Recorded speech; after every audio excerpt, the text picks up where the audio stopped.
He's Wall Street Journal editorial board member and Fox News contributor, Bill McGurn. What was your take on all of that reporting that just happened? The president saying expunge impeachment, good jobs report. Well, I say first things first. First, take back the House, right? Can't expunge without a Republican House. Right. I'd be satisfied with that.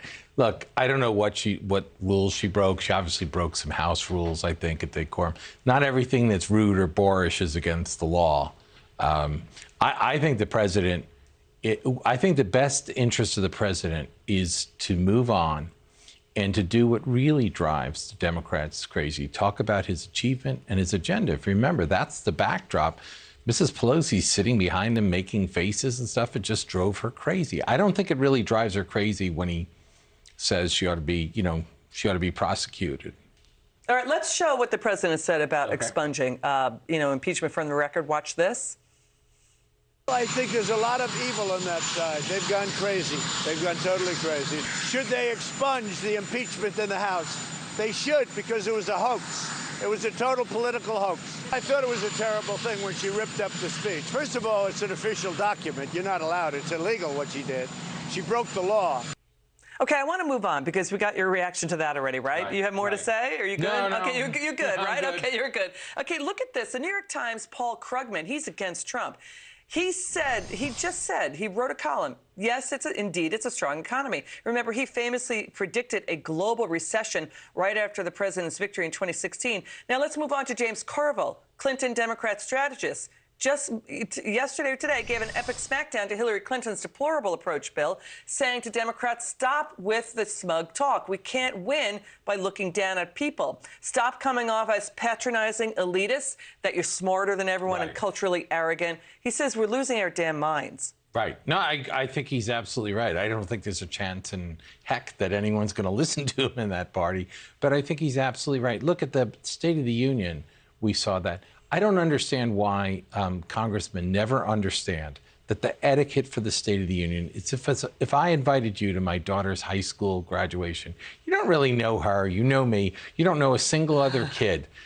The etiquette is for you to sit there, smile blandly, and just do like this. And otherwise, you look bad. And the Democrats, I think what James Carville was complaining about, looked terrible, not standing for that adorable African-American fourth grader who just got a scholarship, a life-changing event for her, for the Tuskegee Airmen.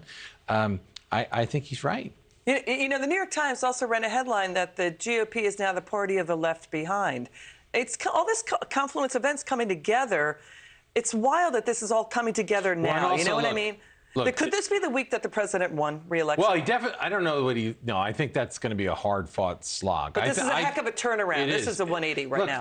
This is what Mrs. Pelosi set him up for with that crazy Rube Goldberg impeachment. The president has a lot of legitimate complaints. And, I mean, he's right when he talks about dirty cops at the FBI. Yeah. He's right about a lot of this stuff.